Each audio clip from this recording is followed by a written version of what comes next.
जब श्री राम, माता सीता और लक्ष्मण जी वन जाने के लिए आज्ञा लेने के लिए पिताजी, माताओं, गुरुजी, मंत्री आदि के पास आते हैं तो तीनों को पहनने के लिए वल्कल वस्त्र यानी कि कपड़ों की छाल के कपड़े दिए जाते हैं। श्री राम और लक्ष्मण जी तो अपने सुंदर वस्त्र और आभूषण उतारकर वल्कल वस्त्र पहन लेते हैं, लेकिन माता सीता जी डर जाती हैं क्योंकि उन्हें वल्कल वस्त्र पहनना नहीं आता था।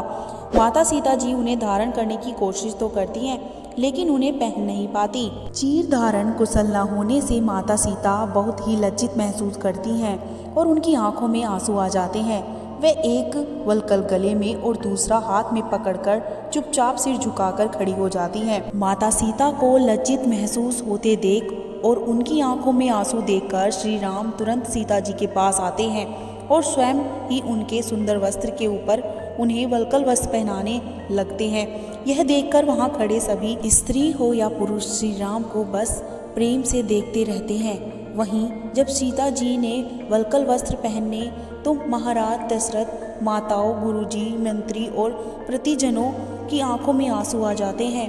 यह सब जानते हुए भी पता नहीं कैसे आज के कुछ लोग श्री राम और रघुकुल पर सीता निर्वासन जैसा आरोप लगा देते हैं। त्रेता युग में वैज्ञानिक रूप में 14 साल राज्य से बाहर रहने पर उस राज्य का राज पर से अधिकार समाप्त हो जाता है। द्वापर युग में यह समय सीमा 12 वर्ष थी और इसीलिए कौरवों ने जानबूझकर पांडवों को 12 वर्ष का वनवास दिया था।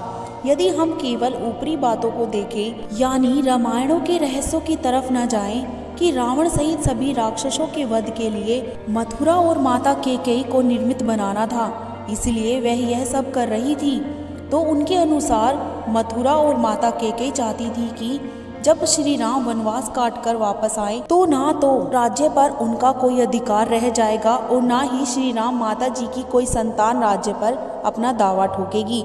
इसलिए उन्होंने श्री राम जी के लिए ब्रह्मचार्य व्रत के पालन के साथ वनवासी जीवन मांगा था।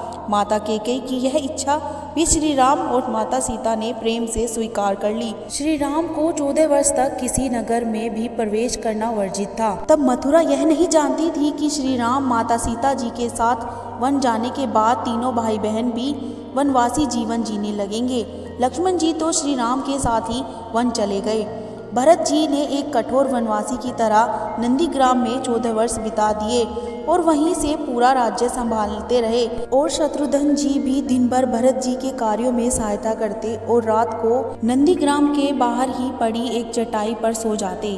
तीनों बहनें मांडवी, उर्मिला, श्रुति कीर्ति दिन भर माताओं और अन्य बड़ों की सेवा करती और रात को अपने अपने कक्ष में धरती पर ही सो जाती। जब 14 वर्ष के बाद श्री राम, माता सीता और लक्ष्मण जी वापस आए तब अयोध्या में एक बार फिर से खुशियों के दीप जले। तब सब लोगों ने फिर से मिलजुल कर रहे। चारों भाई के 2-2 पुत्र हुए। सबने अपने अपने राज्यों को संभाला। तो दोस्तों, भगवान राम का जीवन एक अवलोकन यहीं पर समाप्त होता है। पिछले तीनों भागों का लिंक आपको डिस्क्रिप्शन में मिल जाएगा। वीडियो अगर पसंद आई हो तो वीडियो को लाइक करके बेल आइकन पर क्लिक कर लें और जय श्री राम कमेंट बॉक्स में लिखना ना भूलें।